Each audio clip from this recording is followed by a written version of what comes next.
કા મોટા ખાલી 75,000 રૂપિયામાં આરસી હો, બોલાય નહીં, કાંઈ લોન બોન ની જપાય નહીં. 75 લઈને આવો ને ગાડી લઈ જાવ. ઓકે હાય એ તો લેટેસ્ટ ન્યૂઝ છે. 8% લેટેસ્ટ નહીં, બિગેસ્ટ ન્યૂઝ છે.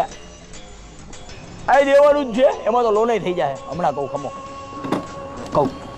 અરે કહેના ક્યાં ચાહતે હો? એ જ કાકા, એ તમને નહીં ખબર પડે. અમને જવાનીઓને પૂછવા 9 દિવસની પીડા અમારી પાસે હોય, એ આવી ગાડી બાડી હોય તમને ખબર પડે. વાત તો સહી છે. નજર ના જામ, તું વગર ગાડીએ કેમ છલકાવીશ? તારી ડ્રાઇવિંગ હલાવવાની સ્કિલ્સ તું ઓને કેમ બતાડીશ? સાચું કહું મોટા, આ બેમાંથી એકાદું લઈ જા, નકર આ નોરતામાં તું વાહે કોને બેહાડીશ? જો ભાઈ સાચે મસ્તી નથી કરતો. 75 માં જ દેવાનું છે ઓલું. અને આવડાની પેલા વાત કરું તો આ 2019 નું 125 ડ્યુક 1 ઓનર ગાડી, તાકાત વાળો પીસ, એના બોલ્ટે બોલ્ટ ચમકે છે.